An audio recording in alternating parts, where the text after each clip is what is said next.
Sesederhana kita cuma cerita sebelum tidur itu powerful banget buat anak. Iya. Anak ngerasa deket sama orang tuanya, anak jadi pede karena dalam cerita itu dia bisa interaksi, bisa nanya. Ketika dia nanya orang tua yang ngedengerin, terus cari jawabannya bareng-bareng. Nah itu udah dampaknya luar biasa dan dampaknya sampai besar. Jadi anak tuh bisa ibaratnya tuh kebentuk karakternya itu dari hal-hal sederhana. Kita berbagi cerita aja, kita saling mendengarkan. Terus kita cari hal-hal baiknya sama-sama gitu dari cerita itu atau cari solusinya sama-sama. Nah itu udah dampaknya baik banget. Jadi abis yang pendongeng-pendongengnya cerita, kemudian kita open mic, open floor, siapa yang mau berbagi di sini, terus cerita lah. Jadi kayak curhat juga gitu. Nah itu sebenarnya basic need dari manusia juga sih. Kita butuh cerita ke orang sampai didengerin aja itu udah kayak merasa happy gitu ya? seneng banget. Jadi kayak didukung gue gitu. Terus ada temen gue juga yang bilang, nggak apa-apa, nggak punya pekerjaan tetap, yang penting tetap kerja. Oh Terus gue, iya, oke. iya juga.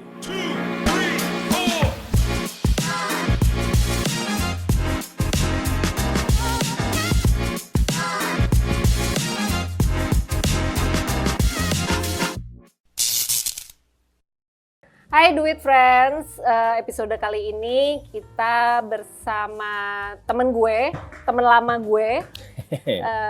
Hai Aryo. Halo Uci. Oke, Aryo ini dia berprofesi sebagai seorang pendongeng. Profesi yang mungkin nggak semua orang bisa melakukannya dengan baik ya. Termasuk gue ya, Yo, gitu kan ya. Jangan Jadi, dong, tersaingan gue banyak. Iya bener juga sih, bener-bener. Nah, gue kenal Aryo ini udah cukup lama gitu ya. Kita sama-sama alma mater di satu universitas yang sama. Dan bercerita sedikit, jadi dulu nih Aryo menyelamatkan nyawa gue ya. Ketika kejadian di tahun 98. Gitu. Demo ya, pas demo ya. Oke, seru banget ya. Nah, gitu. Terus sekarang kita ketemu lagi. Kita barusan juga ada project di daerah Sukmajaya Depok dengan anak-anak, di mana Aryo sebagai storytellernya. Oke, kita mulai ya. Yuk, yang pengen gue tahu nih ya, kenapa sih profesi pendongeng yang lo jalanin sekarang? Kenapa profesi mendongeng? Sebenarnya sih nggak sengaja ya. Jadi abis kuliah ya tetaplah kerja biasa kantoran gitu kan. Tapi emang dongengnya itu kan udah mulai dari zaman kuliah tuh. Jadi di zaman kuliah itu gue diajakin dosen gue, mau nggak bantu ini ada project sosial nih, kita ke rumah sakit gitu. Buat anak-anak yang kanker sama tumor gitu. Oh oke, ikutlah gitu. Dan ternyata itu jadi keterusan karena sebegitu menyenangkannya. Jadi buat gue pun jadi menyenangkan selain kita ngebantuin. Nah sepanjang kerja pun karena dari zaman kuliah udah terus ngelakuin itu, jadi kayak dulu internet belum kayak sekarang ya, tapi udah dari mulut ke mulut tuh udah nyebar. Nah jadi pas zaman kerja itu orang-orang akhirnya jadi suka kayak, yuk gue mau ke panti asuhan nih, bantuin dong lu ngedongeng ya gitu. Gue mau ini nih. Nah tiba-tiba mulailah merambah ke brand-brand gitu, brand dengan produk yang untuk anak atau brand parenting gitu-gitu kan. Mau nggak support kita mau ada ini gitu. Butuh dongengnya nih gitu. Dan terus lama-lama jadi menghasilkan kan. Gitu. Awalnya side job. Oke. Nah, terus terjadilah satu bencana yang luar biasa waktu itu, Aceh, tsunami. Tsunami. Nah, terus gue dapat kesempatan berangkat ke sana. Ada kegiatan trauma healing ternyata dan pakai dongeng. Nah, pas pulang, jadi itu karena waktunya cukup panjang kan kegiatannya, jadi gue terpaksa cuti panjang tuh, cuti gue habisin semua. Nah, ternyata pas cuti, abis itu kok gue jadi kayak mesti balik lagi nih. Akhirnya gue resign, terus balik lagi ke Aceh gitu. Waktunya cukup panjang juga. Nah, dari sana pas balik, gue inget bokap gue sempat bilang, kalau kamu udah suka sama yang dilakuin, nggak apa-apa, coba aja lakuin aja gitu. Terus ada temen gue juga yang bilang, nggak apa-apa, nggak punya pekerjaan tetap, yang penting tetap kerja. Oh iya, oke. Iya juga ya, kenapa nggak pakai? Beda makna ya? Iya, beda makna ya. Kenapa nggak diseriusin nih di dongeng gitu. Jadi akhirnya gue mulai ngambil freelance, terus mulai ngajar juga. Gue sempat ngajar di kampus, terus ngedongengnya mulai diseriusin pelan-pelan. Oke. Dan sekarang udah full time, udah dari lupa sih berapa tahun yang lalu lah gitu. Mungkin udah hampir 10 tahun kali udah full time di dongeng. Tapi nggak dongeng aja, jadi dongeng, nulis cerita juga, nulis cerita anak, terus ngisi workshop, ngisi kelas, ngajar juga gitu. Tapi di dunia yang fleksibel lah waktunya. Oke. Itu. Berarti kalau tadi lu bercerita bahwa lu sebenarnya memulai ini dari zaman kuliah gitu ya awalnya. Tapi sebenarnya kan kalau secara kuliah gitu ya, maksudnya kan lo nggak belajar untuk cara mendongeng gitu ya. Bisa dibilang lo berarti otodidak ya? Iya. Sebenarnya waktu kuliah tuh ada tuh. Jadi oke. karena gue di JIP. Ya di JIP kan, di jurusan ilmu perpustakaan itu kan memang ada satu bagian nanti ketika kita mempelajari tentang perpustakaan anak, I see. perpustakaan khusus. Jadi kalau misalnya di sekolah-sekolah lo berhadapan dengan audiens lo yang anak-anak, pengguna perpustakaannya yang anak-anak. Nah, gimana handlingnya, programnya apa, bikin layanannya apa, terus milih bukunya apa buat mereka, terus apa yang dilakuin untuk promoting itu. Nah, salah satunya dongeng tuh dipelajarin di situ. Makanya gue diajak sama dosen gue, karena di mata kuliah itu gue lumayan lah. Terus makanya diajak, mau nggak dongeng ke rumah sakit? Mau lah gitu. Dan ternyata setelah udah berjalan lama, nyokap gitu sempat bilang, kamu itu emang dari kecil dulu main mulu kerjaannya gitu. Kalau ada acara kawinan keluarga, kamu tuh udah main aja sama ponakan-ponakan yang kecil. Jadi kayak babysit gitu. Jadi kayaknya mungkin kebawa dari situ kenapa gue jadi akhirnya mengiyakan gitu loh. Oh, dongeng buat anak-anak, ayo mau gitu. Yang lain ada sih, tapi kayak mikir-mikir gitu. Jadi nggak semuanya ikut gitu. Makanya gue mikir, ya alhamdulillah juga ya gitu. Oke. Tapi kalau misalnya nih ya, berarti tadi kan udah beberapa occasion yang lu hadir sebagai storyteller atau pendongeng gitu ya. Nah, tujuan atau lu sebenarnya punya tujuan atau misi sendiri nggak yuk? Ketika lu mendongeng itu apa yang pengen lu sampein sih sebenarnya? Itu ada. Dapatnya sebenarnya waktu di Aceh tuh. Waktu di Aceh sama waktu di RSCM. Jadi di situ gue ngerasa ini sesuatu yang sederhana banget, tapi ternyata bisa bermanfaat dan berdampak besar banget gitu loh. Buat trauma healing, sama buat boosting anak-anak yang bisa dibilang mereka lagi rendah banget nih keadaan psikologis dan mentalnya. Karena mereka lagi berjuang melawan kanker dan tumor itu kan. Nah, tapi ketika datang ada orang terus bagi cerita ngedongeng gitu, itu mereka kayak jadi anak-anak lagi gitu loh, Ci. Nah, dari situ gue mikir, ini harus disebarin nih. Jadi harus ada lebih banyak lagi orang tua, guru, kakak-kakak di komunitas yang cerita. Sesederhana kita cuma cerita sebelum tidur itu powerful banget buat anak. Anak ngerasa deket sama orang tuanya, anak jadi pede karena dalam cerita itu dia bisa interaksi, bisa nanya. Ketika dia nanya orang tua yang ngedengerin, terus cari jawabannya bareng-bareng. Nah itu udah dampaknya luar biasa dan dampaknya sampai besar. Jadi anak tuh bisa ibaratnya tuh kebentuk karakternya itu dari hal-hal sederhana. Kita berbagi cerita aja, kita saling mendengarkan. Terus kita cari hal-hal baiknya sama-sama gitu dari cerita itu atau cari solusinya sama-sama. Nah itu udah dampaknya baik banget. Nah itu akhirnya yang menggerakkan, terus ngedongeng. Bahkan sampai menggerakkan kita bikin ini aja deh, bikin komunitas bareng-bareng gitu. Biar makin lebih banyak lagi teman-teman yang bisa ngelakuin hal yang sama dan nyebarin lagi gitu. Nah, berarti bisa dibilang kita kan kalau yang awam nih ya, maksudnya kita sebagai orang di luar dunia pendongeng gitu ya, dengan profesi pendongeng kan kita mikirnya dongeng itu segmennya hanya khusus anak-anak gitu ya. Mungkin banyak orang yang mengeneralisir seperti itu gitu ya. Tapi sebenarnya enggak ya? Enggak. Weekend kemarin baru selesai nih. Kita ada komunitas dongeng dewasa. Kemarin tuh baru selesai kegiatan di Malang sama di Surabaya. Sebelumnya Jakarta, terus di Jogja udah pernah gitu. Jadi kita bikin sesi dongeng dewasa dan itu ternyata seru banget. Di Malang itu bahkan sampai lebih dari 150 orang yang datang. Wow. Biasanya tuh paling 30-50 paling Iya. banyak. Kita pernah 70 lah di Jakarta gitu tahun lalu di November. Di Malang itu kemarin sampai lebih dari 150 orang. Jadi sampai dari anak-anak sampai dewasa itu masih ya pada dasarnya karena kita memang senang denger cerita. Iya. Kita sendiri aja Menikmati, senang bercerita gitu. Jadi kalau ada sesi bercerita itu pasti senang banget. Dan kalau di dongeng dewasa itu sebuah cerita itu biasanya suka ada temanya gitu. Iya. Misalnya tentang ya pernah tentang ini hilang. Jadi itu habis pandemi kita bikin tema hilang, tentang kehilangan, tentang seseorang, kehilangan apapun lah gitu. Nah itu jadi ajang curhat. Jadi habis yang pendongeng-pendongengnya cerita, kemudian kita open mic, open floor, siapa yang mau berbagi di sini itu cerita lah. Jadi kayak curhat juga gitu. Nah itu sebenarnya basic need dari manusia juga sih. Kita Iya, butuh benar-benar. cerita ke orang sampai didengerin aja itu udah kayak Udah merasa happy gitu ya? seneng banget. Jadi kayak didukung gue Iya, gitu. Ya udah itu.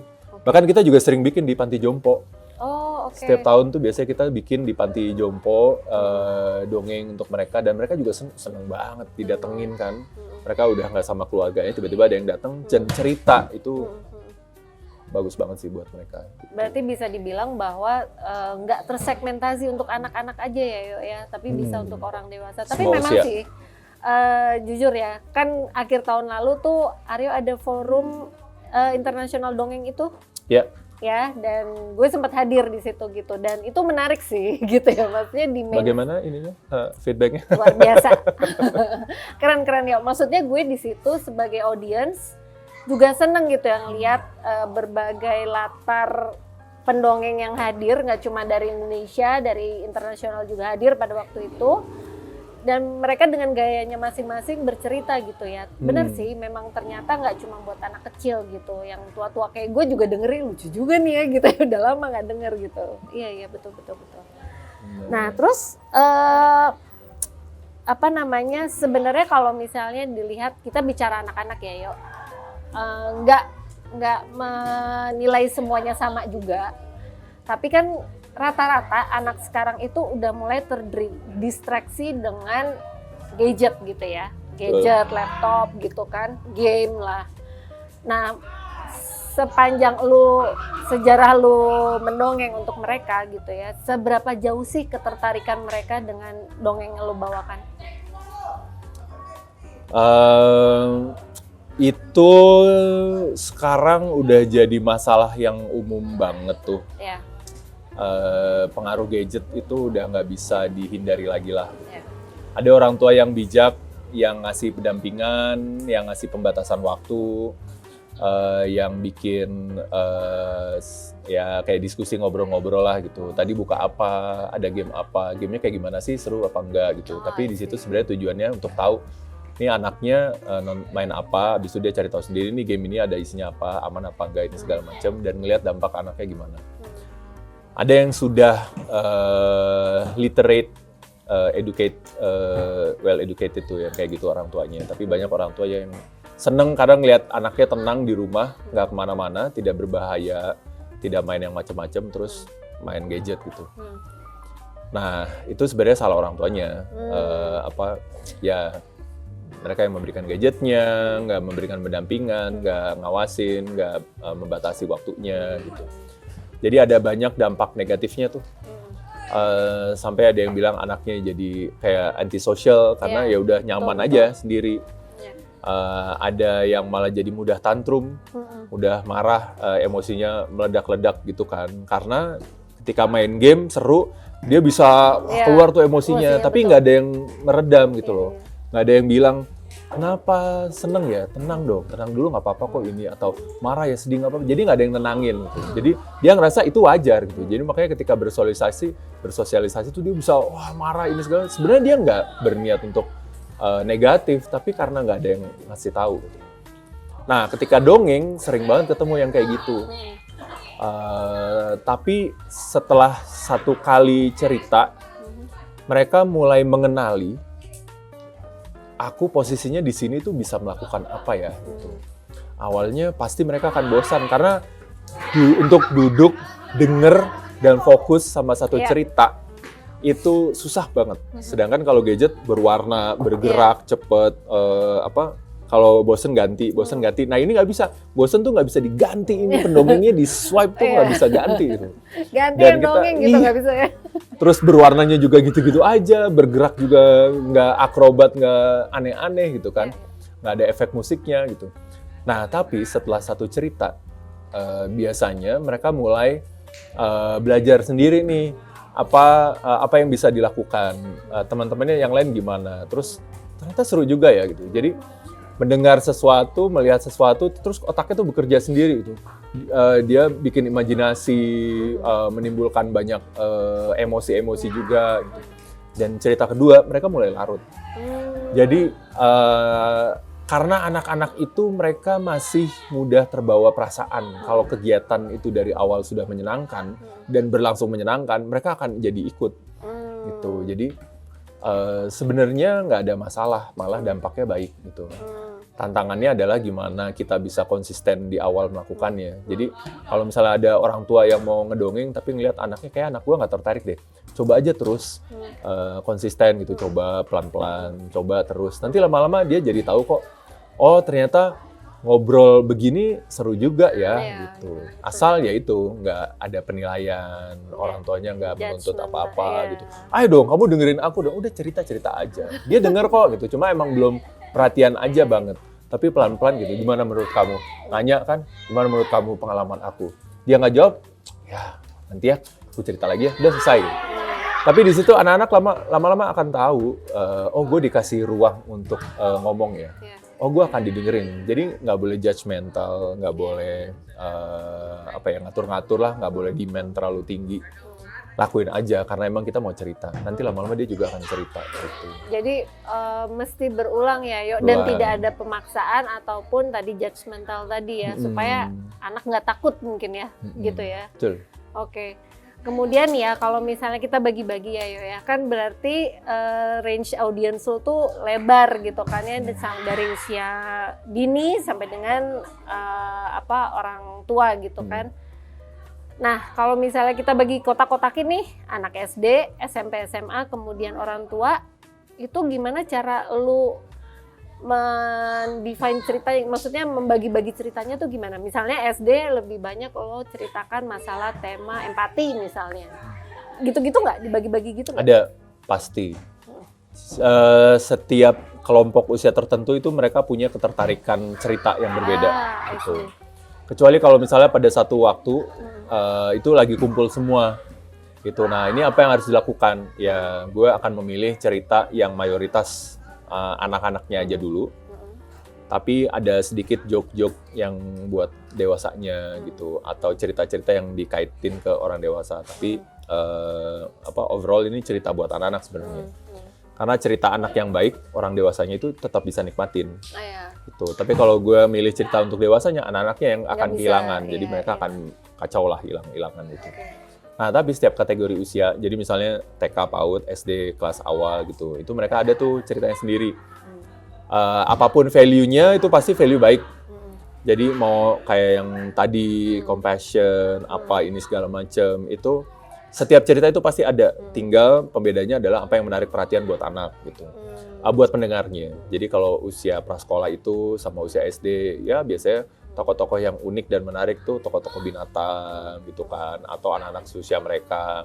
Terus topik-topiknya yang sederhana nih, lingkungan mereka aja gitu. Jadi misalnya bermain, sekolah, interaksi dengan keluarga, dengan teman gitu-gitu kan.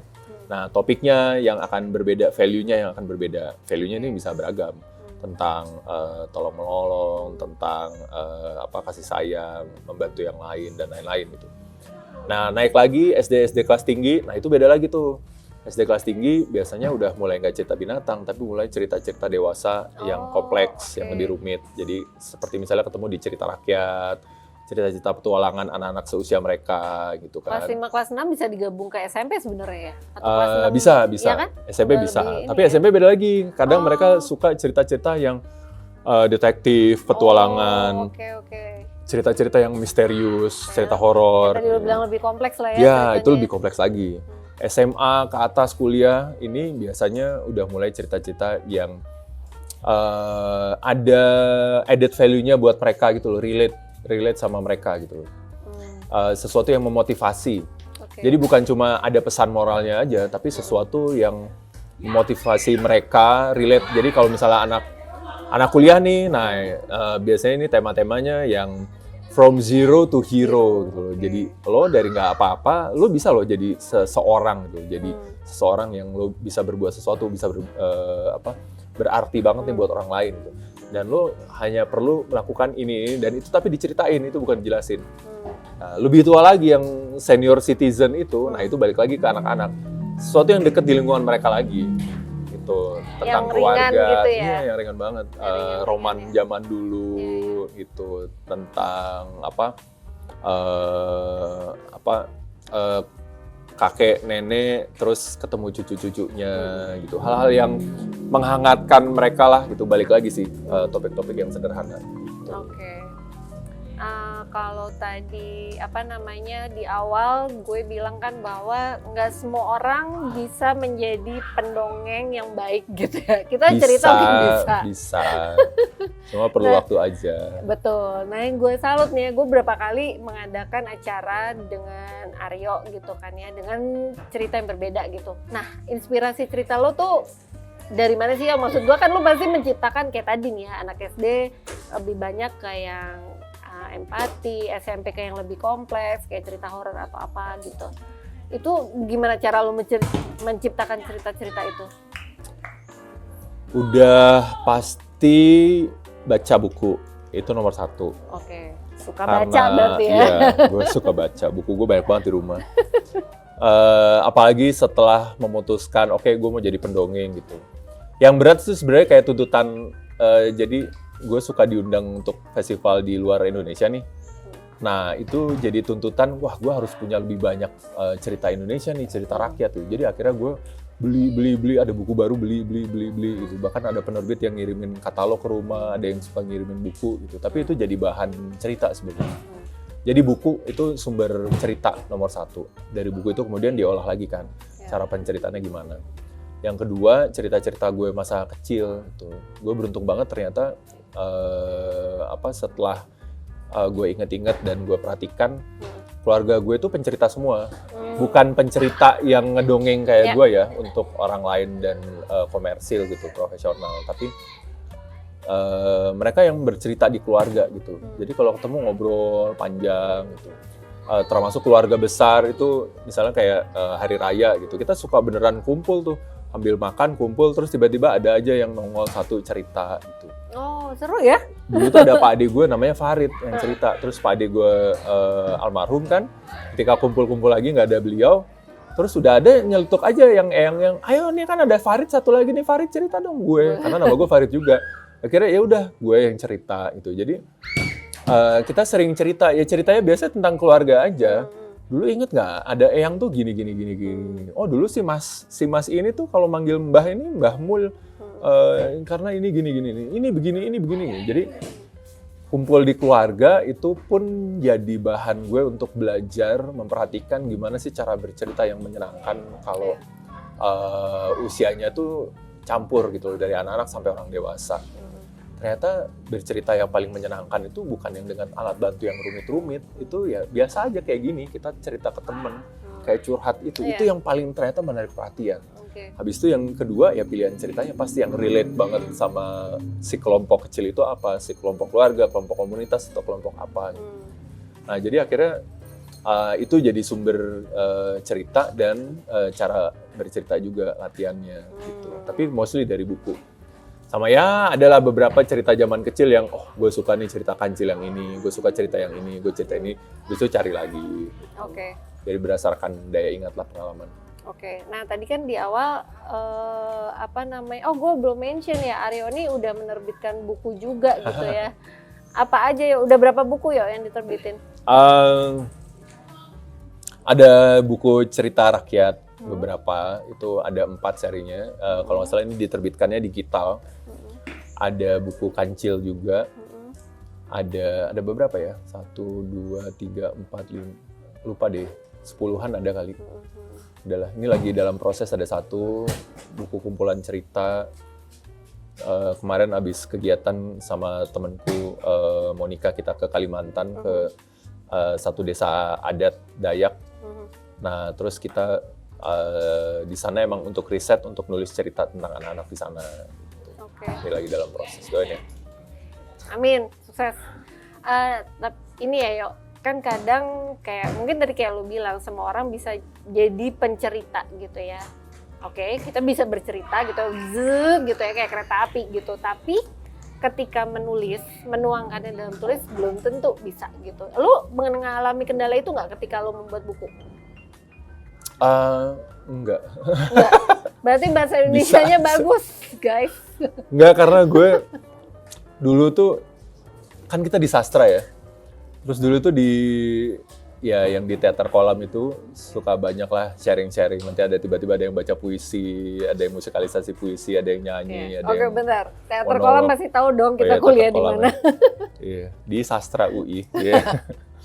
Nah, dulu itu gue pernah gue lupa siapa gitu. Tapi kemudian gue juga baca ada salah satu penulis senior yang dia ngajarin gini, kamu kalau mau belajar nulis ya udah nulis aja. Nulis sudah selesai gitu. Selesaiin, jangan baru nulis koreksi, baca lagi, gitu. bacanya itu nanti di akhir, kok udah selesai, udah puas, udah selesai nih, baru baca, perbaikin, dirasain. Nah itu yang gue lakuin, udah nulis aja, nggak usah takut salah, nggak usah takut tata bahasanya salah, nggak usah takut titik koma apa ini salah, tulis aja gitu, ceritain apa yang mau tulis apa yang mau diceritain, kebalikan gitu. Nah itu yang gue praktekin, dan akhirnya jadi cepet sih, karena nggak ada ketakutan. Gue nggak takut untuk salah, gue nggak takut untuk ngulang, gue nggak takut untuk aduh ini gimana ya, ini mau kemana ya. Jadi ya udah tulis aja.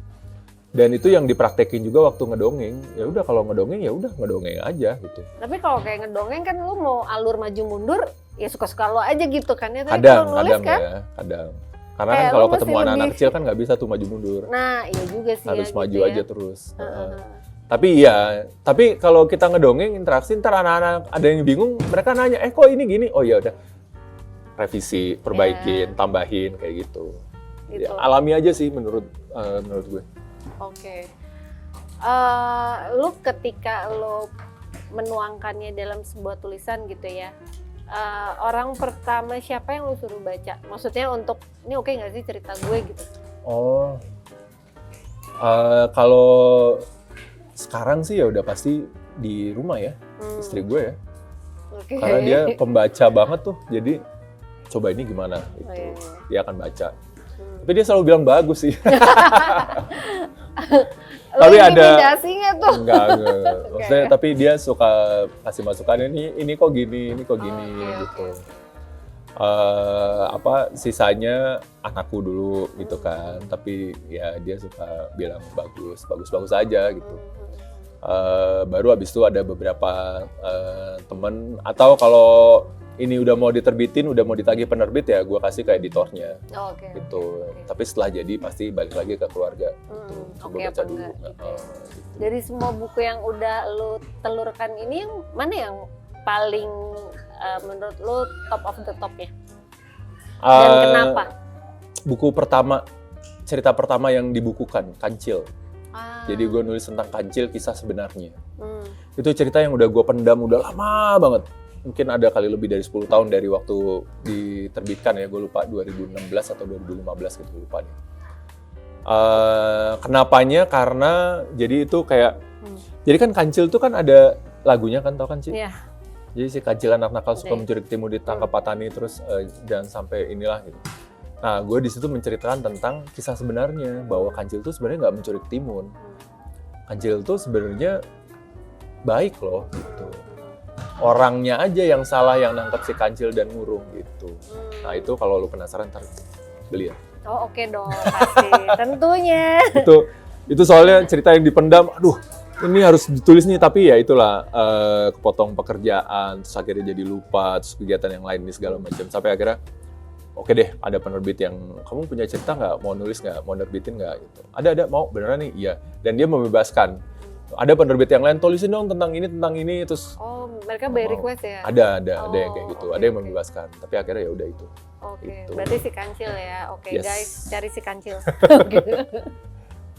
Oke, yuk. Apa namanya, menarik banget ya. Maksudnya itu tadi, kalau gue jujur ya, maksudnya cerita oke. Tapi buat dongeng kayak lu mungkin gue akan stuck di tengah apa yang mesti gue omongin gitu ya. Bisa pelan-pelan. Cerita kita di 98 nggak lo mau ceritain ke anak-anak SMP, Ah, SMA itu agak berat ya saudara. Mungkin nanti ya waktu cerita dewasa itu bisa dilakukan itu bisa loh. loh. Jadi aku lagi gandengan sama temen gue kan, Terus dia kecemplung di Ah, lubang terus- depan Atma Jaya. cemplung di got. Ya tolong gue. Ini kenapa yang mau gue tarik kok nggak bisa ya? Kalau kediem sih, ayo gerak mau dikejar aparat. Oh ya dia masuk got Iya, kawan-kawan. dan gue diinjek-injek tapi masih pegangan sama dia. Oke. Ampun. Keren. Lu akan, bakat lo ini turun ke anak lo nggak?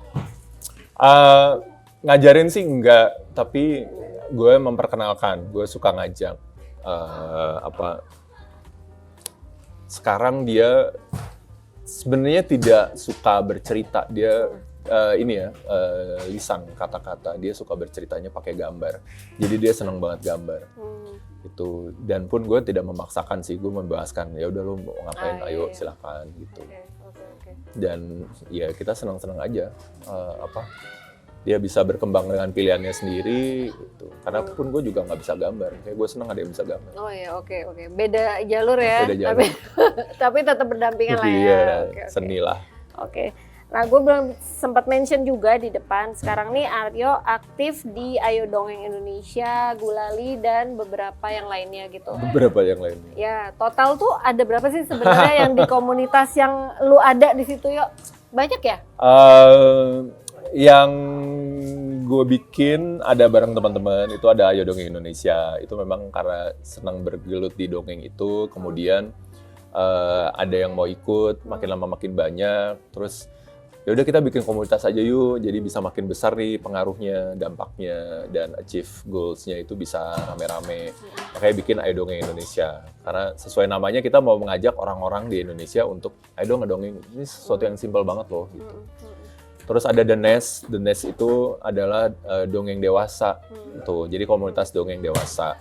Jadi remaja-remaja dewasa itu kita suka bikin sesi nanti itu open sih, siapapun mau datang untuk denger boleh, siapapun mau datang untuk denger dan kemudian nanti mau cerita bisa.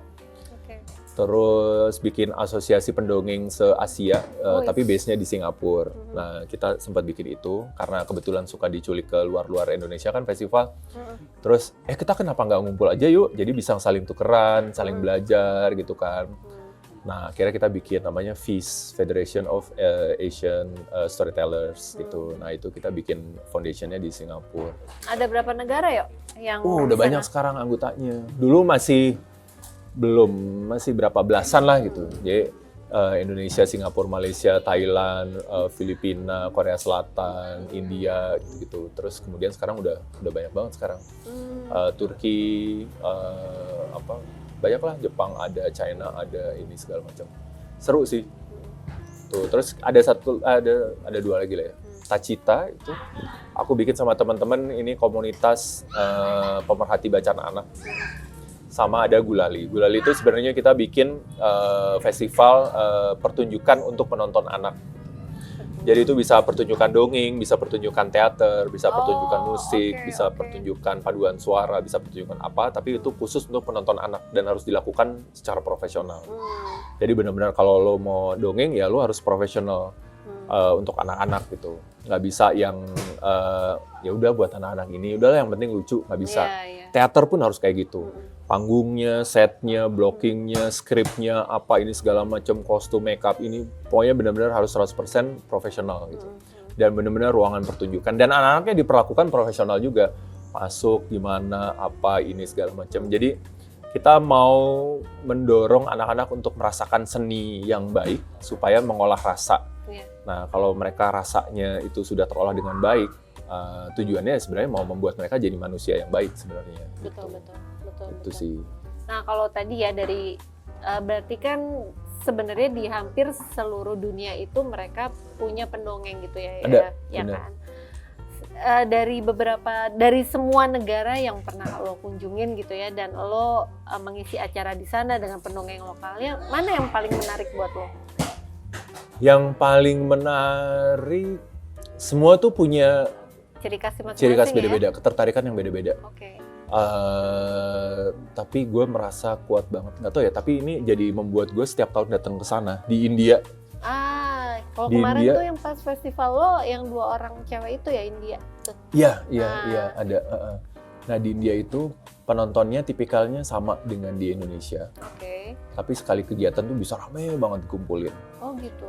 Tapi metode bercerita orang India sama orang Indonesia beda. Kalau di India itu mereka memang kalau banyak cerita itu selalu dikaitkan sama tari-tarian sama nyanyian gitu. Jadi kalau mau cerita itu pasti nanti ada nyanyian, ada gerakan tariknya. Nah pas masuk gue nggak pakai tari-tarian nyanyi-nyanyian ya mungkin karena nggak bisa juga. Gue cerita-cerita aja, tapi lebih banyak diekspresi gitu kan, gerakan-gerakan sederhana, terus nunjukin yang lucu. Dan buat mereka itu jadi seru. Terus gue merasakan ada kesamaan inilah karena yang nari juga ekspresif yang ini. Gitu. Jadi itu berkesan banget sih ke semua tempat di India.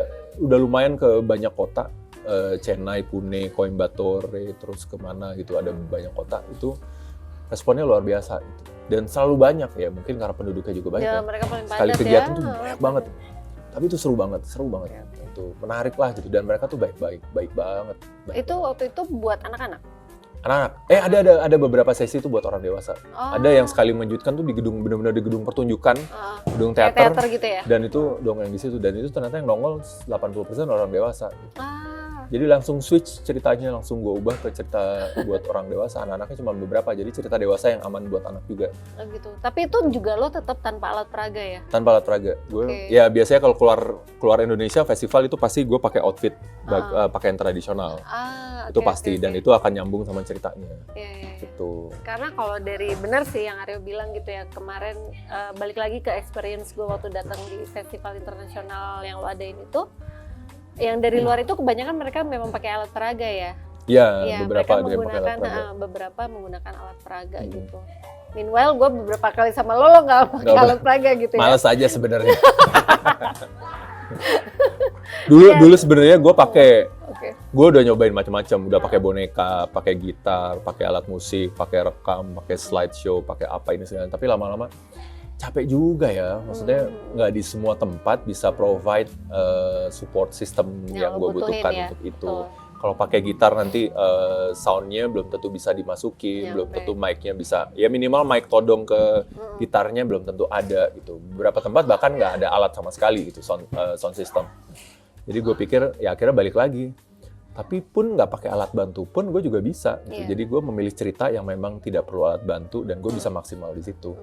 Gitu. Dan itu juga sekalian kayak mau mendorong orang-orang yang gue ajak untuk bercerita, gue nggak pakai alat bantu pun bisa loh.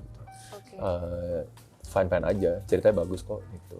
Kalau dari semua negara sendiri, jumlah komunitas yang terbesar itu di mana ya? Indonesia kan cukup banyak ya tadi kalau lo bilang ya. Komunitas dongeng nih maksudnya.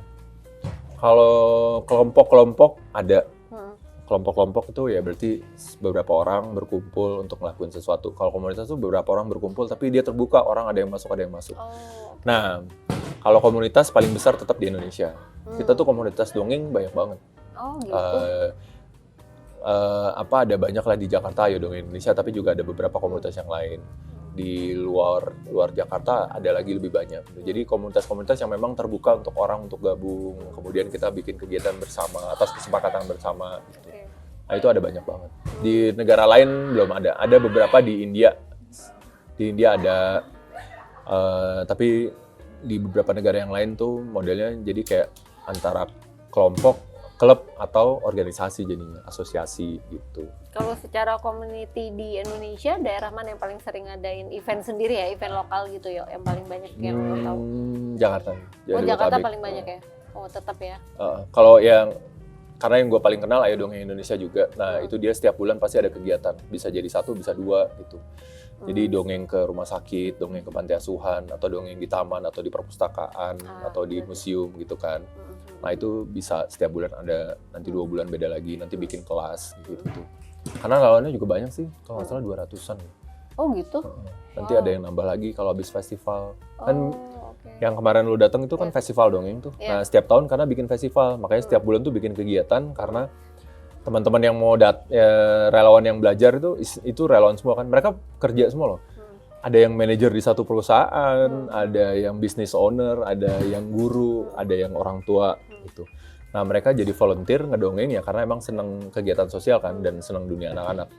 Nah, at the end, every November mereka goals-nya adalah gue pengen tampil di situ dan untuk tampil di situ lo harus berproses dulu, belajar dulu di acara-acara sebelumnya.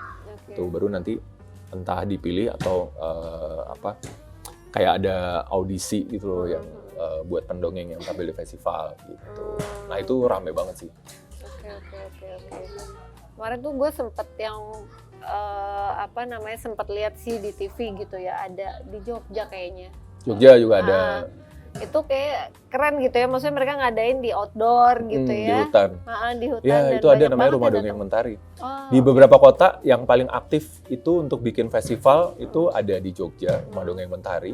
Di Bandung ada Bengkimut, di Surabaya ada Kumpul Dongeng. Nah, itu teman-teman yang aktif tuh bikin festival. Tapi selain itu juga ada lagi, tapi mungkin nggak setiap tahun ya. Tapi beberapa tahun sekali gitu. Tapi acara-acara kecil-kecil tuh ada bahkan sampai di NTT ada, di Poso ada, di Aceh ada, di Kalimantan ada, di Maluku ada gitu. Waktu pandemi di Papua bahkan ada teman-teman di Sorong yang bikin festival gitu. Jadi sebenarnya banyak banget. Tapi kadang sulit lah ya untuk rutin setiap tahun. Iya, ini. betul. Yuk, sebenarnya kalau ini gue juga baru tahu sih, gue baru mendengar gitu ya istilah penutur. Itu sebenarnya cikal bakal pendongeng atau gimana sih Iya. roots-nya? Sama ya? Sama. Dulu tuh bahkan sebelumnya bukan penutur, pelipur lara.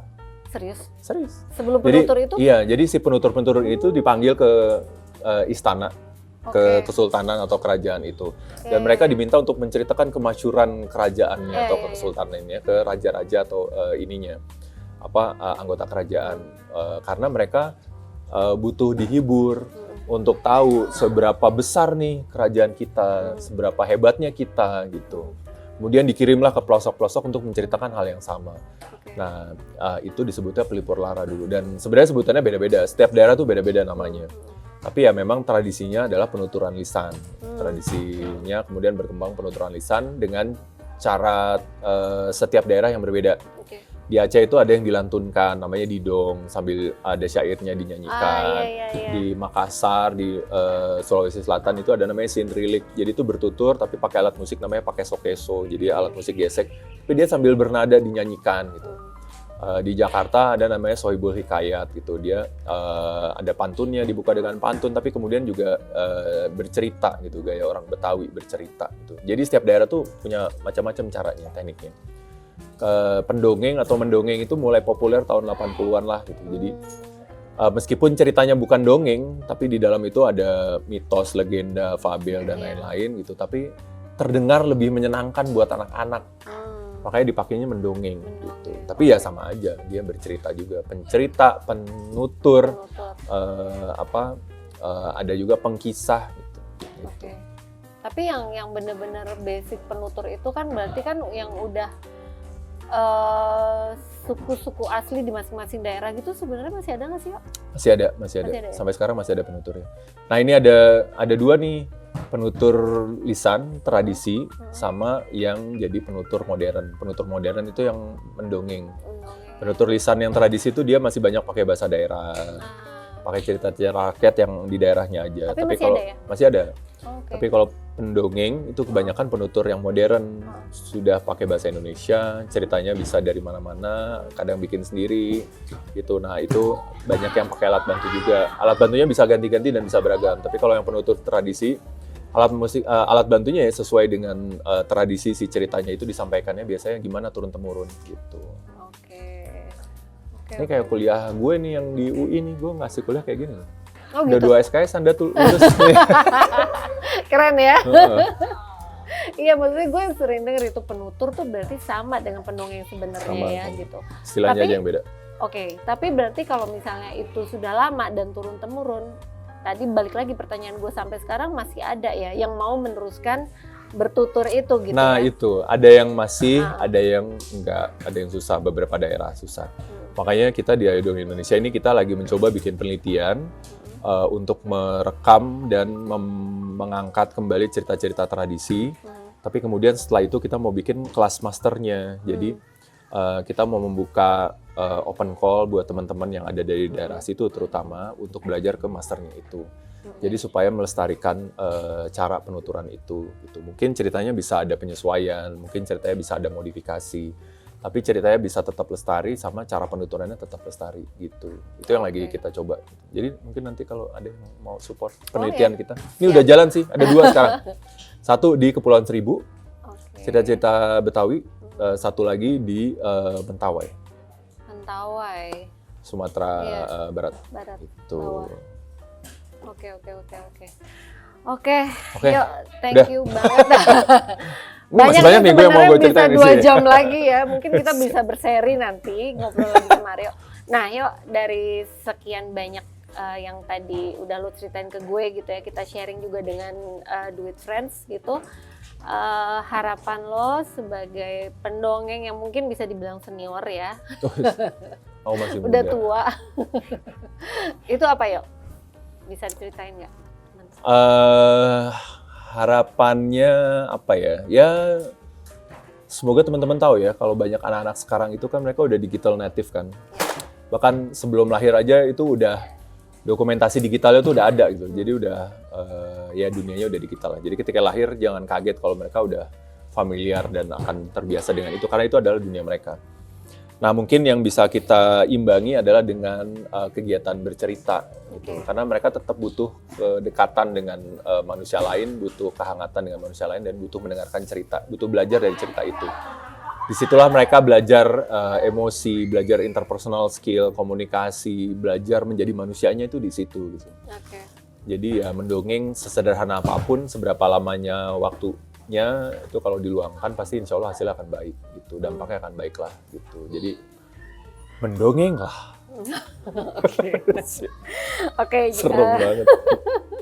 Oke, Do It Friends. Jadi kalau misalnya kita summary ya percakapan tadi dengan Aryo gitu ya. Jadi sebenarnya basic needs manusia itu adalah bisa dibilang kita tuh bercerita dan didengarkan gitu ya. Kita bisa bercerita dan kita mendengarkan orang lain yang bercerita gitu. Kemudian dengan bercerita itu banyak hal atau dampaknya yang bisa dihasilkan gitu ya. Dampaknya sangat luar biasa, terutama dari pembentukan karakter anak. Gitu ya, Yuk ya. Betul. Luar Oke, biasa. Yuk. Terus Gua kasih A. kalau dong, bila kuliah S2 gue nanti. Oke, kalau misalnya Do It Friends pengen tahu nih lebih banyak tentang kegiatan mendongeng, bisa follow apa nih?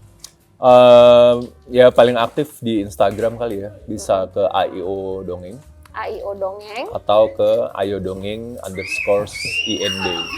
@ayodongeng_ind. Ya, cari aja lah Ayo Dongeng Indonesia. Gitu. Oke, Ayo Dongeng Indonesia. Nanti keluar tuh ya. Oke, nanti kita tulis juga di situ. Oke, Do It Friends, thank you ya percakapan kita hari ini dengan Aryo. Semoga kita bisa ketemu lagi di next eventnya. Bye.